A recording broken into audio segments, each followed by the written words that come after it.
अगर कोई आपको नीचा दिखाना चाहता है तो इसका मतलब है कि आप उससे पहले से ही ऊपर हो। जिंदगी जीने के लिए मिली है, इसे लोग क्या सोचेंगे यह सोचने में बर्बाद मत करो।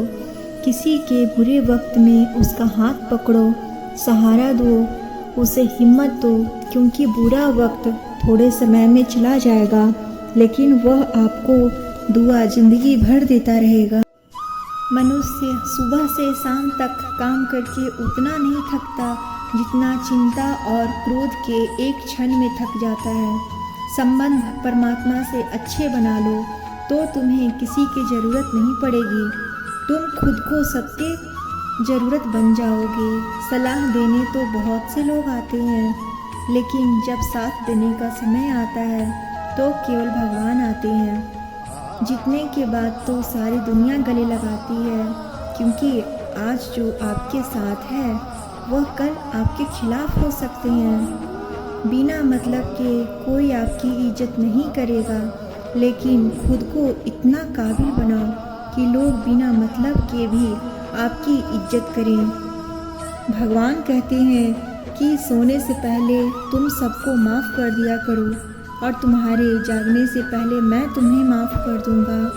भगवान ऑक्सीजन की तरह हैं जिन्हें आप देख नहीं सकते, लेकिन उनके बिना आप रह भी नहीं सकते। कोई और तुम्हारी मदद नहीं कर सकता, अपनी मदद तुम स्वयं करो। आप खुद के सबसे अच्छे मित्र हैं और सबसे बड़े दुश्मन भी। इंसान तब समझदार नहीं होता जब वह बड़ी बातें करने लगे, बल्कि वह छोटी छोटी बातों को समझने लगे। आपका समय सही है यह कोई याद नहीं रखता है, लेकिन आप गलत थे ये सब याद रखते हैं। सब दुख दूर होने के बाद ही मन प्रसन्न होगा, ये आपका भ्रम है। मन प्रसन्न रखो, सभी दुख दूर हो जाएंगे। यह हकीकत है कि किसी भी व्यक्ति की बात बुरी लगे तो दो बात सोचो। यदि व्यक्ति महत्वपूर्ण है तो बात भूल जाओ, और बात महत्वपूर्ण है तो व्यक्ति को भूल जाओ। रिश्तों को संबंध सिर्फ रक्त से नहीं होता। जो मुसीबत में हाथ थाम ले उससे बड़ा कोई रिश्ता नहीं होता है। श्री कृष्ण कहते हैं, तुम सब कुछ मुझे सौंप दो, अपना दुख, अपनी परेशानी, और बिल्कुल हल्के होकर मुझे याद करो। धीरे धीरे तुम्हारा जीवन बदल जाएगा।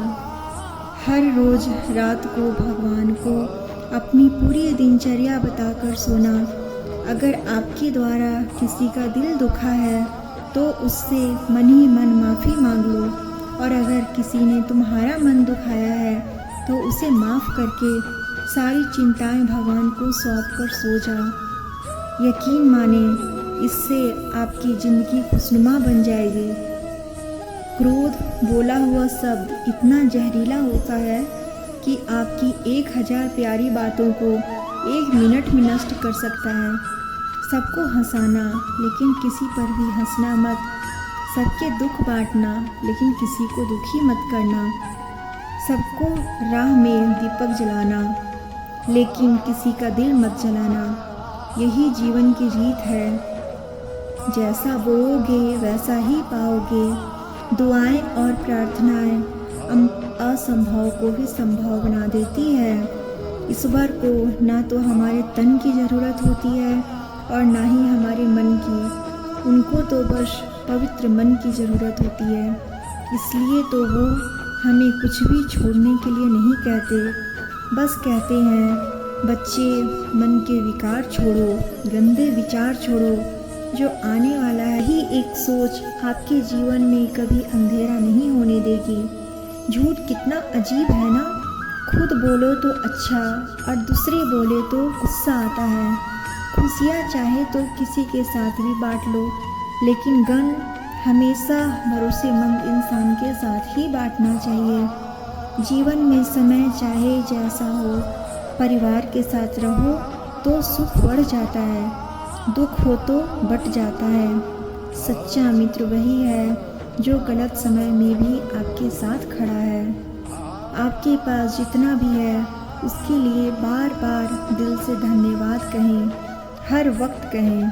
यकीन मानिए जितना भी है वो जल्दी ही कई गुना हो जाएगा। प्रार्थना और ध्यान इंसान के लिए बहुत ज़रूरी है, क्योंकि प्रार्थना में भगवान आपकी बात सुनते हैं और ध्यान में आप भगवान की बात। सिर्फ दो चीज़ें मनुष्य के भाग्य का निर्माण करती है। पहला, स्वभाव। अगर आपके स्वभाव में अच्छाई और विनम्रता के गुण हैं, आपका भाग्य चमकेगा। अगर आपका स्वभाव क्रोधी और लालची है, तो आपके भाग्य का बिगड़ना स्वाभाविक है। इसलिए अपने स्वभाव को मधुर और आकर्षित बनाइए। दूसरा, आपकी वाणी बोलना तो आदमी बोलना तो आदमी 2.5 वर्ष की उम्र में ही सीख जाता है, परंतु कब, कहाँ और कैसे बोलना है उसे वह जिंदगी भर नहीं समझ पाता। जिससे ये बोलना आ गया कि कब, कहाँ और कितना बोलना चाहिए, समझ लेना कि उसे सफल होने से कोई रोक नहीं सकता। पिता से बड़ा सलाहकार नहीं होता, माता की छाँव से बड़ी कोई दुनिया नहीं, भाई से बढ़कर कोई भागीदार नहीं।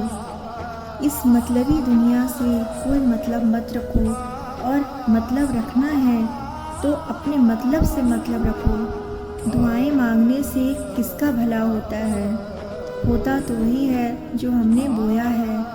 तुम नीचे गिरकर तो देखो, कोई नहीं आएगा उठाने।